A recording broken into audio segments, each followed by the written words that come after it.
right now, I think our biggest challenge is Psyop is a very well-known commercial production company.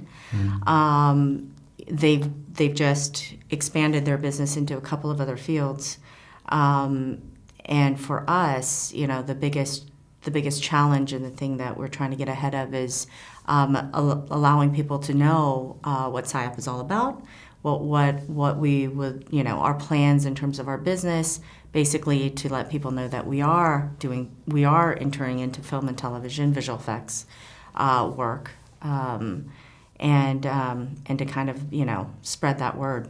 But I think this high quality approach that Psyop has is something that's not necessarily always related to a high budget.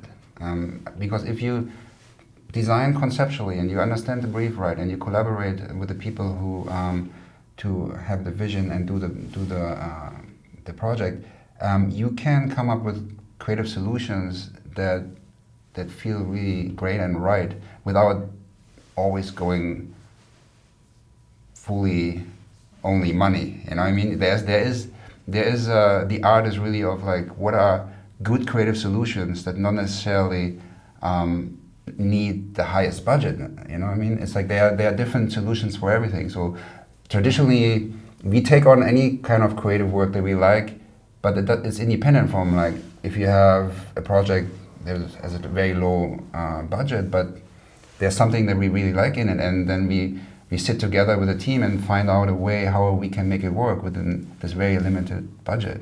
And sometimes actually I really like that because I guess I like limitations or something like that. It makes you more creative because sometimes those limitations create something completely new and different and fresh, and then you're like, wow, that's amazing. So I think that there's always a solution for something if you approach it from a design point of view. I mean, it's really all about the talent and the people.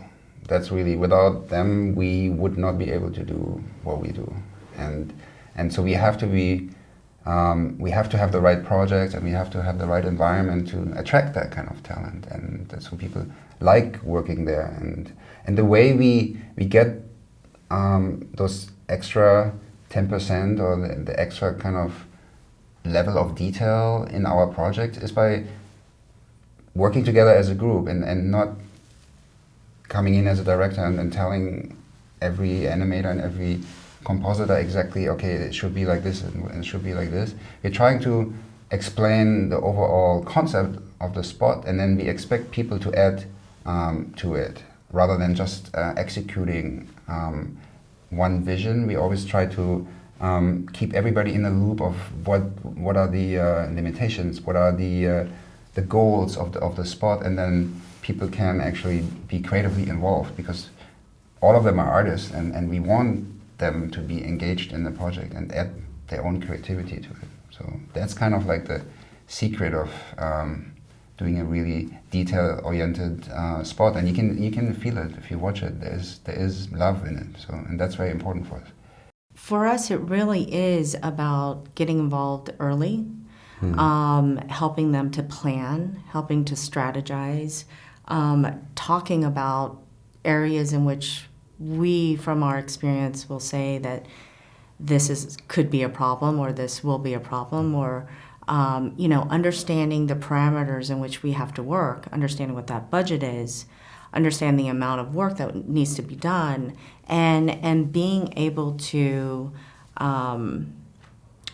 just to guide them, to help, obviously, communicate both ways, not just on the management side, on the creative side, and making sure that those two play well together.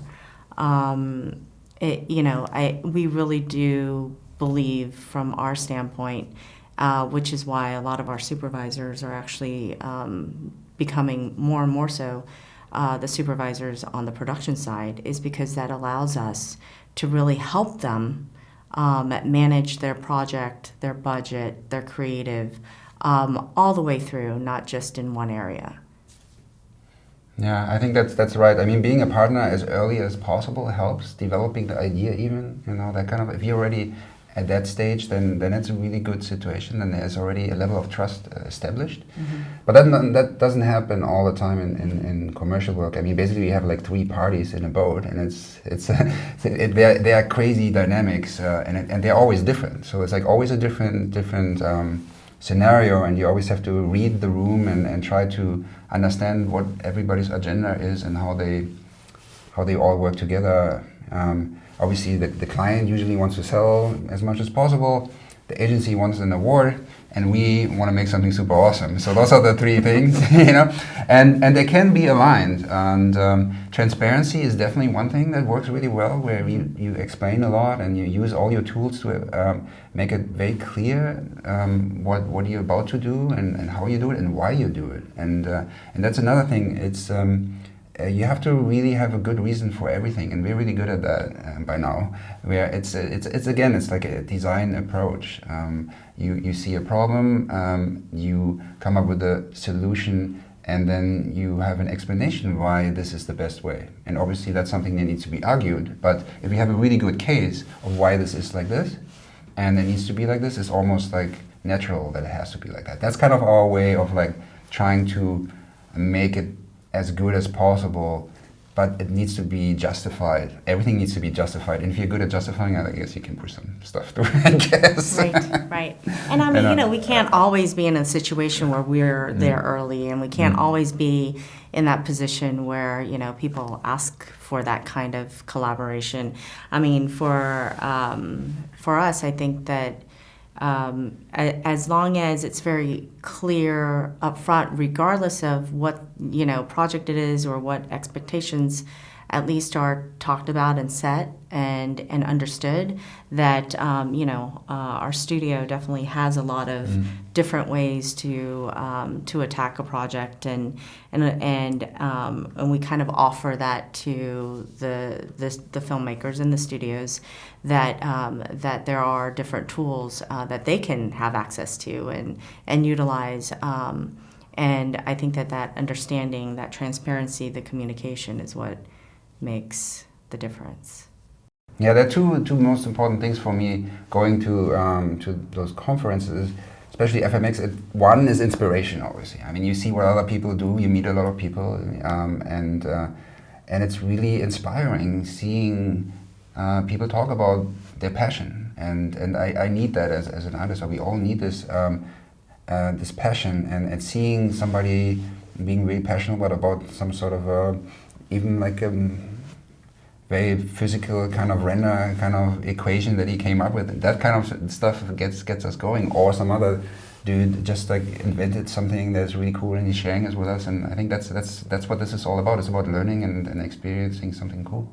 Just being here, even though this is the start of FMX, I've already learned a lot about Stuttgart and about, you know, the you know, MFG and the subsidies that they offer to do work here. I've already met with several studios that are doing visual effects work here, and what I've learned so far is that it is an impressive group of people. You know, with the Film Academy being able to, you know, the different businesses being able to cultivate the talent from the Film Academy, and the actual, you know, opportunities that Stuttgart is bringing and opening its doors to doing more business has been really impressive. And FMX has kind of been the center of a lot of that